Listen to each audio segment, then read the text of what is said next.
Hey guys, in today's video I'm going to be walking through swapping out my manual cloth seat in my 2022 Silverado for this electric seat that was pulled out of a 2021 Silverado. So here is my manual seat that I'll be swapping out.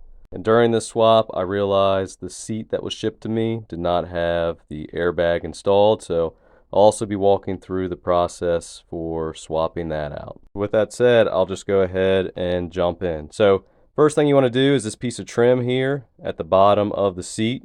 You want to go ahead and pull that up. It just snaps into place. So that pulls up and that will expose the electrical connector for your seat. All right, so with that off, I'm going to move the seat back just to show you where the two front bolts are to remove the seat. So one of them is here, closest to the door. The other one is over here next to the center console. All right, so I'll go ahead and remove this connector. So this little red tab here gets pulled back. And then once you have that red tab pulled up, there is the gray part of that connector. You got to grab towards the sides on the bottom, and that will release the connector. You pull it towards you, it slides, and that will remove it completely. Alright, so with the electrical connector removed, I'll get these 4 bolts that hold the seat in place removed as well. Each of these are T50 bolts. So you can see I just took my ratchet wrench with an extension and the T50 bit. Got the front 2 removed. Now what I'll do is slide the seat forward, and then I'll access the 2 rear ones from the back seat. And same thing here, you've got 2 bolts, one closest to your center console area, and the second one is closest to the door on either end of the seat track. So with all 4 bolts removed, the electrical connectors removed, there's one last thing you've got to do, and that is getting this zip tied portion of the electrical connector removed. I just went ahead and snipped it. You can use a plastic trim tool to pry that connector out, but I don't plan to reuse it. So now you can see seat is free, so I'll pull this seat out and I'll get the new seat in place. Then I'll come back. Alright, so I pulled the old seat. The new electric seat is in place. You can see that here.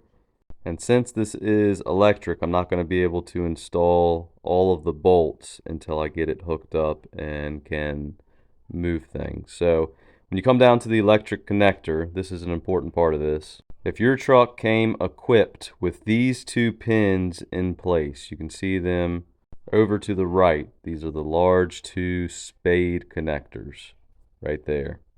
If your truck came equipped with both of those spade pins, then you likely will not need to make any wiring adjustments to have the electric seat work. Now, if you don't have these 2 pins, I recommend checking out the Harnessdr.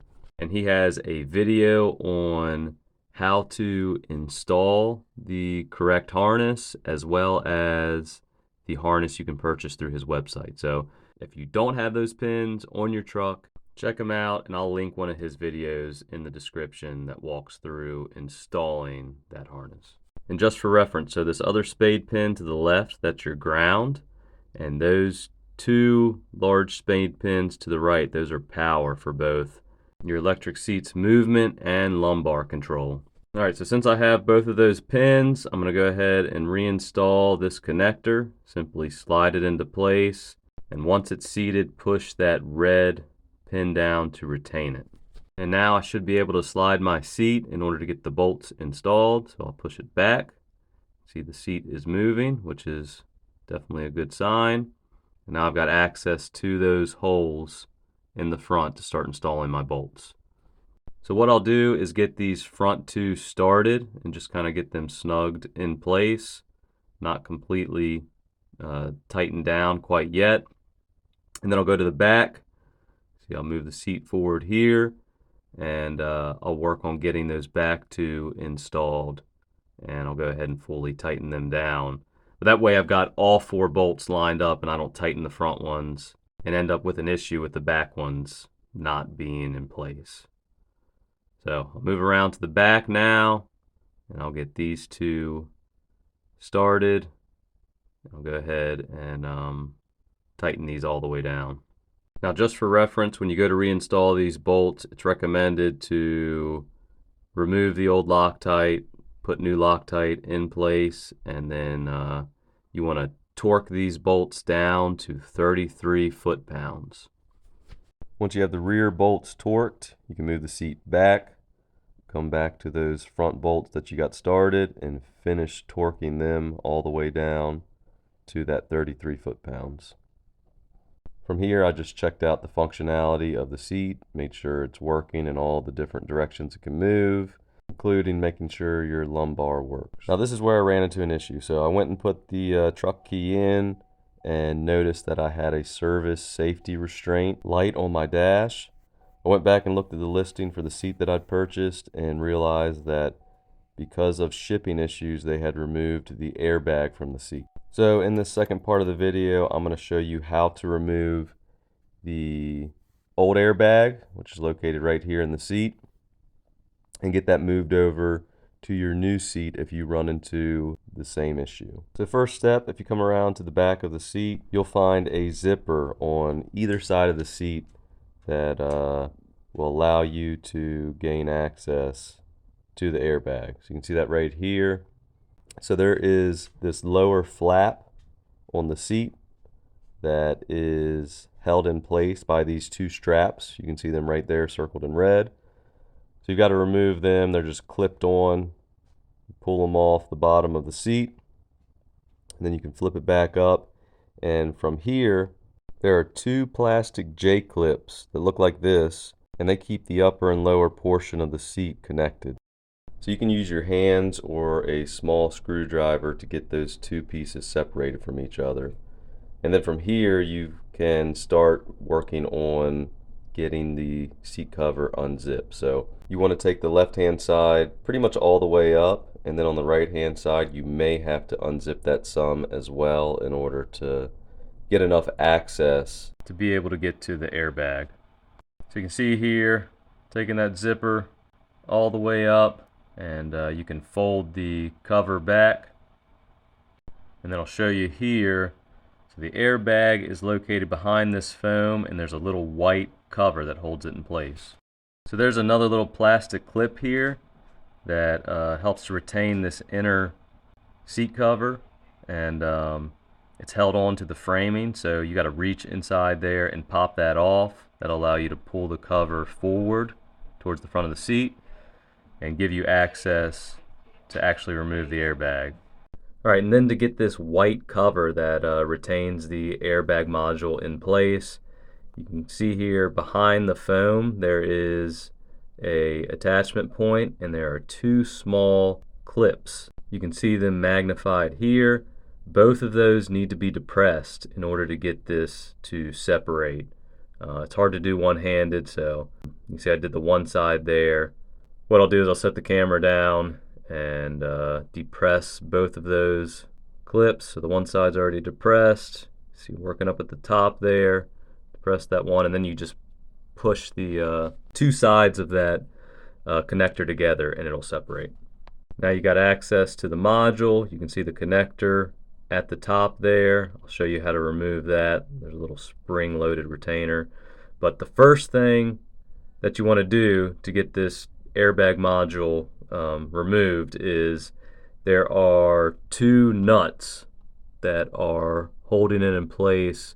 So there's a stud that goes through the frame of the seat, and there's a 8mm nut on each one of those studs. So this is the lower stud. What I'll do is I'll grab a ratchet with my socket and get that one removed. It's hard to get a good video of those studs, so they're very tough to see. They're kind of hidden up in the frame. But I'm getting the bottom nut removed right now, and then I'll move to the upper nut. the biggest thing, you can see there is a plastic retainer with zip tie on that upper stud, so you've got to remove that.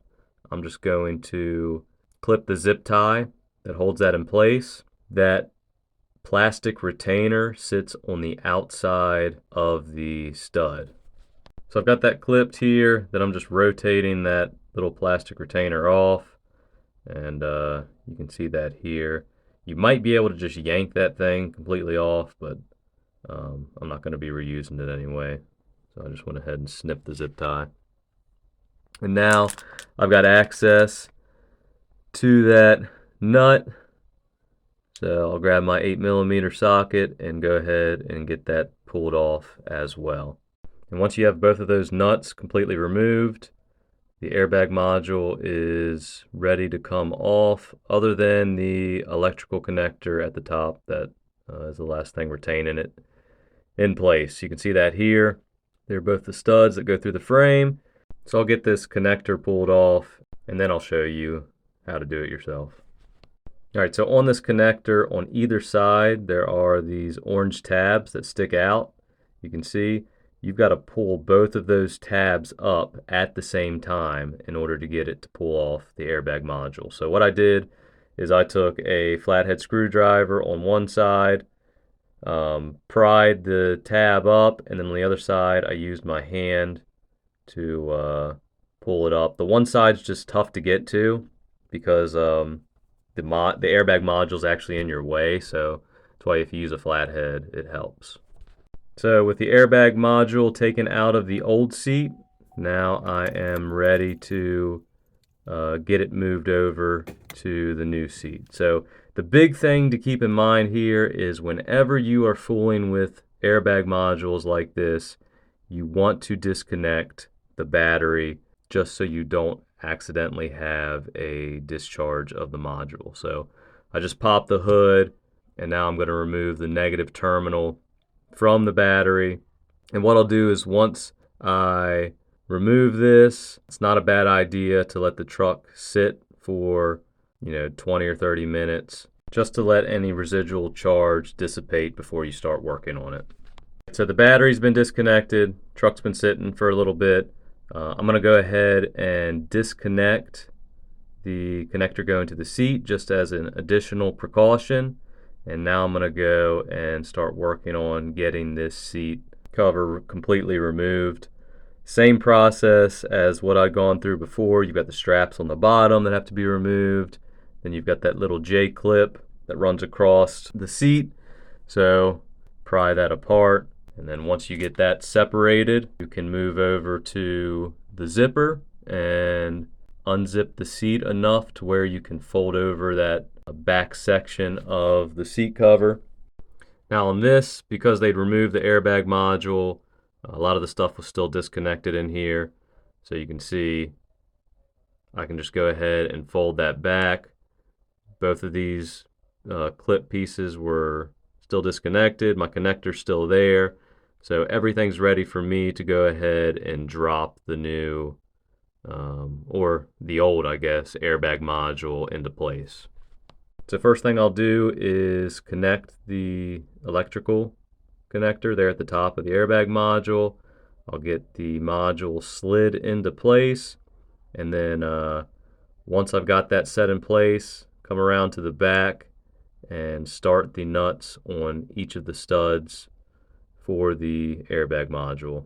And then once you've got the nuts started, you can come back with your 8mm and get them both tightened down. You don't have to go crazy with it, but just get both of those snugged up. And then once you have them snug, this white retainer needs to be reconnected, so that just kind of gets snapped back into place.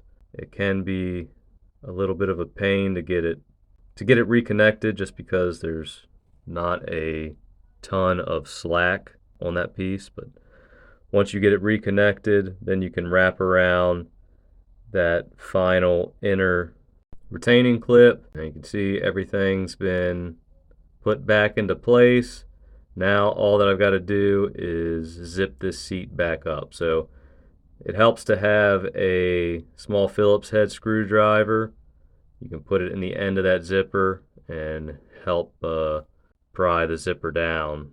And then once you have everything zipped back up, reattach the flap at the bottom. And then with all of that in place, you can see that flap's reconnected. I can go over to the side of the seat and reconnect my electrical connector. So get that pushed back into place. And now I am ready to hook my battery back up and test the seat. So reconnecting the negative terminal here, get that snugged up, and then go back into the truck, moving the seat around here just to confirm everything's still working. So I'll go ahead and put the key back into the ignition just to make sure that safety restraint code is no longer on the dash. You can see I got to change my engine oil soon, but no more light for the safety restraint system. So replacing the airbag corrected that. That was definitely the issue with the seat, which is good. Now I can drop back in that trim piece that covers the side of the seat. So that just literally drops down into place, snaps down, and that's it. You're done with swapping out your seat. So for those of you who have a manual seat and you're looking to go to an electric seat, as you can see, the swap really is not that bad, especially if you get a seat with the airbag already installed. But even if not, I think this seat was a couple $100, and yeah, within an hour you can have your seat completely swapped and have a little bit more adjustability out of it. So I hope this helps a few people out who are looking to swap from a manual to a power seat. Process isn't too bad. If you have a moment, please like and subscribe to our channel as well if you enjoyed the video. That way we can continue to make content like this in the future. And don't forget to check out the Harnessdr if your seat did not come with the electrical terminals for power to the seat. Thanks for checking us out.